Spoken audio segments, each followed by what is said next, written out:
Palipopambazuka kijua cha asubuhi kikiwa kinachoma usoni mwa Mama Kenneth kutokea pale alipokuwa amelala.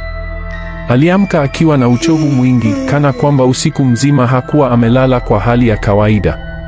Alitoka nje na alimkuta mzee Mashimba akiwa anaanika dawa zake za mitishamba, na miongoni mwa dawa hizo alikuwa ametoka nazo kuzimu usiku wa jana. Walisalimiana huku ikiwa ni siku ya tatu, hivyo baada ya usiku ambao ungefuata, watakuwa wamebakiza siku 4 za kumalizia kafara yao.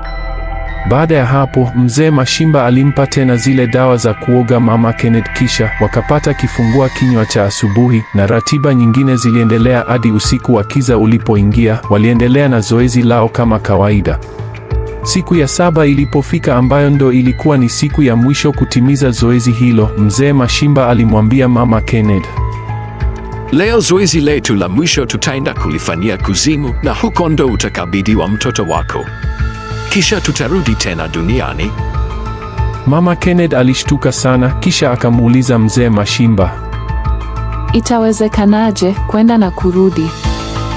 Mzee Mashimba alicheka, kisha akamwambia, usijali binti, hilo ni jambo dogo sana. Mimi nitafanya kila kitu, alafu wewe utanifuatisha tu. Tutaenda ndani ya usiku mmoja na kurudi.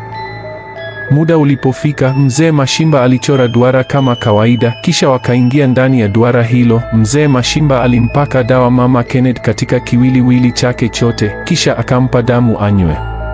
Alafu akamwambia, fumba macho yako. Mzee Mashimba alitoa usinga wake mkubwa mweusi, akaongea maneno ya mfano wa lugha ya kuzimu, kisha akamshika Mama Kenneth na akapiga usinga ule chini, na wakayeyuka misiri ya upepo usioonekana.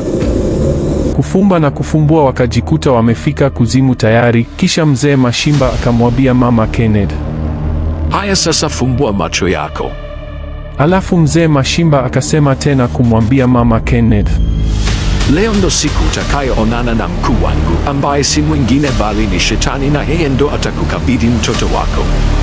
Mama Kenneth alijawa na moyo wa hofu na uoga, lakini huku akawa anajiuliza, hii sehemu mbona kama naijua, nilishawahi kufika.